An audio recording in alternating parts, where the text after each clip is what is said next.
بسم الله الحمد لله ثم الصلاة والسلام على نبينا محمد صلى الله عليه وسلم أما بعد waxaan ku guda jirnaa buugga maadada sayniska fasalka saddexaad ee dugsiga hoose xiisaddan u dambeysay waxaan kusoo sharaxnay aan ku guda jirnaa weli cutubka tobanaad oo cutubka u dambeeyey oo fasalka saddexaad waxaan soo sharaxnay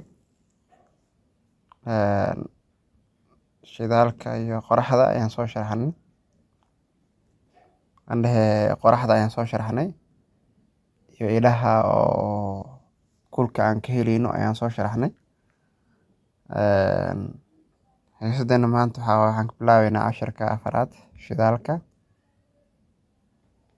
ayaan ka bilaabeynaa hadduu ilaahay insha allah ardayna waxaa laga doonayaa hadduu ilaahay insha allah faa'iidooyinka iyo ilaha laga helayo shidaalka inuu sheegi karo ardayga laga rabo hadduu ilaahay insha allah shidaalku waa walxaha gubta ee laga helo kulka sida hawada dhuxusha iyo naaftada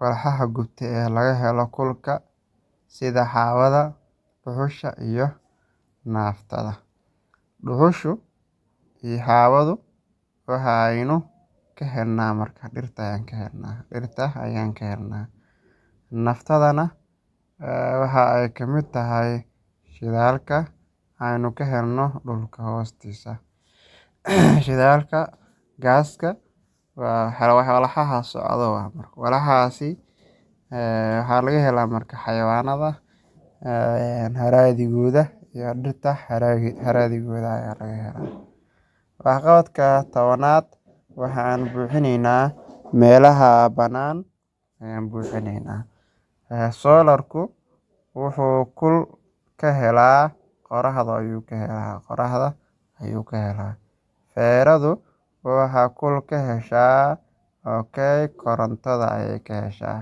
sidoo kale dabkana way ka heli kartaa haddii feeradu feero oo ay tahay marka kaawooyinka oo dabka ku shaqeeya hadii ay yihiin dadku waxa uu kul ka helaa cuntada ayuu kul ka helaa haddii dabka shitana kul ayuu ka helayaa sidoo kalena waxa aan magacaabayaa waxyaabaha loo adeegsado dhuxusha waxaa loo adeegsadaa marka cunto karinta ayaa loo adeegsadaa sidoo kale waxaa loo adeegsadaa diirimaadna waa loo adeegsadaa haddii dhaxani ay jirto waxa aan tilmaamayaa hawada waxa ay bixiso marka la shido dab ayay bixisaa oo yacni kul ayay bixisaa waxa aan sheegayaa gaaska iyo naftada waxa loo adeegsado gaaska iyo naftadaba waxaa loo adeegsadaa cunto karinta ayaa loo adeegsadaa baabuurta ayaa loo adeegsadaa shidaal ahaan si marka gaarigani uu u socdo baabuurta ayaa loo adeegsadaa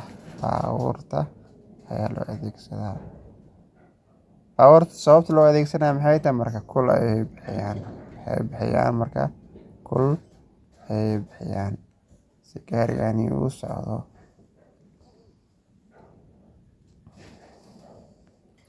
waxqabadka 11aad waxaan isku xoqayaa labadayda sacab muddo yar oo daqiiqado ah dabadeedna waxa aan saarayaa wejigayga kadibna waxa aan sheegayaa waxa aan dareemay markii labada gacmood oo la isku xoqo waxaa la dareemayaa marka kul ayaa la dareemayaa ama kuleyl ayaa la dareemayaa gacanta kuleyl ayaad dareemeysaa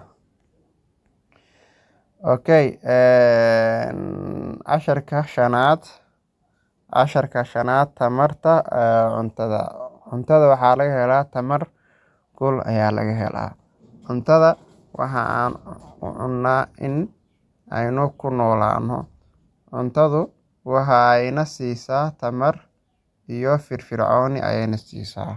Qofka markii cunto uu cuno, marka jirkiisa waxaa soo gelaya marka waa tamar ayaa soo gelayso.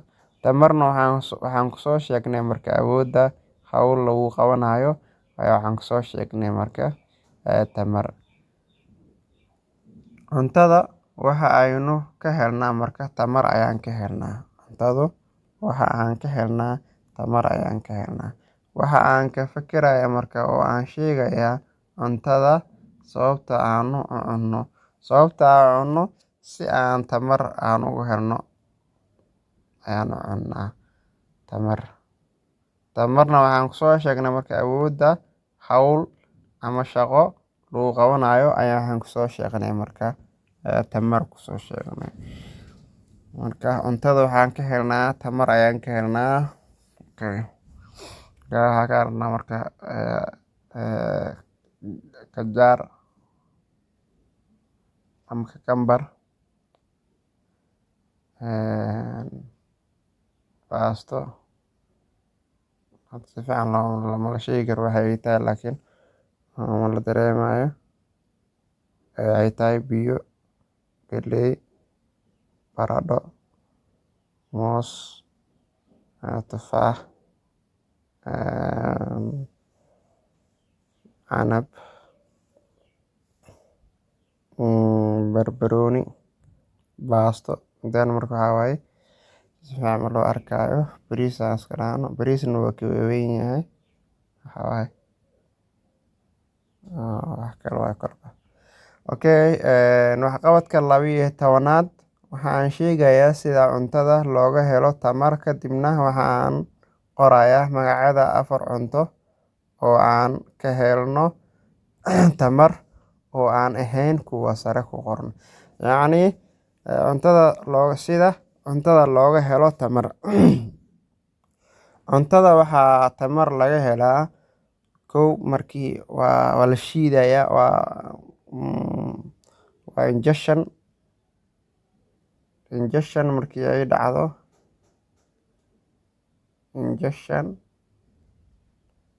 Kadibna waxaa waaye digestion. Kadibna waxaa waaye absorption. Kadib metabolism. Markaas ayaa waxaa cuntada marka waxaa laga helayaa marka tamar laga helayaa. Marka koowaad waa la laqayaa cuntada, afka la gelinayaa, waa la shiidayaa, waa la soo nuugayaa, waa la dheefsanaa markaas marka tamar laga helayaa cuntada. Inta koori cuntada marka waxaa waaye haddii afkaas gelisid waxaa hore marka waxaa waaye oo tamar mugu helaysid marka. 4 cunto marka waxaa ka mid ah soor ayaa ka mid ah, canjeera ayaa ka mid ah, digirta ayaa ka mid ah, sidoo kale looska ayaa ka mid ah. Marka intaan waxaan ka helnaa marka tamar ayaan ka helnaa. Casharka 6aad isliska. Markii aan dhahayn 2 walxood markii oo la isku xoqo waxaa loo yaqaanaa islis. 2 walxood markii la isku xoqo, isxoqitaankaas ka dhexeeyo labadaas walxood ayaa waxaa loo yaqaanaa islis loo yaqaano. Isku xoqidda xoogga leh oo 2 shay oo ka dhex dhacda ayaa waxaa loo yaqaanaa marka islis loo yaqaanaa. Waa ul iyo madag. Kadibna waa la isku xoqayaa, madagtii ayaa lagu xoqayaa. Kadibna meesha waxaa kasoo baxaya marka kul ayaa kasoo baxaya. Waxqabadka 13aad waxaan isku xoqayaa labadayda sacab. Kadibna waxaan saarayaa dhabankayga. Kadibna waxaan sheegayaa waxa aan dareemay. Waxaan dareemaynaa marka kuleel ayaan dareemaynaa.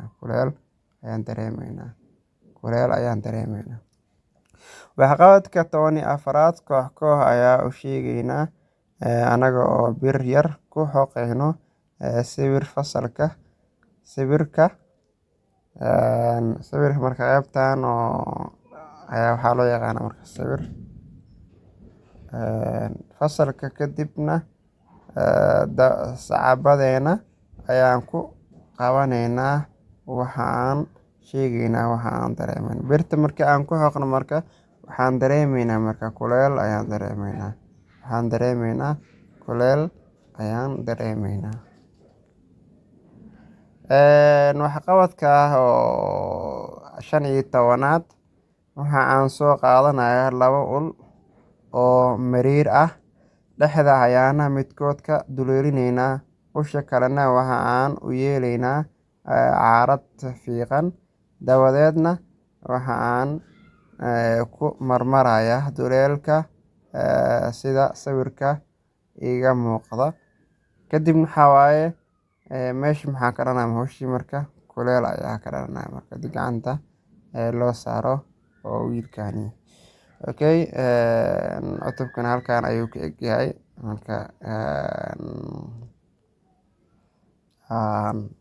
fasalka 3aadna cutubkan ayuu nagu eg yahay. Insha Allah waana fasalka 4aad ee dugsiga hoose ee maadada sayniska insha Allah. Assalaamu calaykum waraxmatullaahi wabarakaatuh.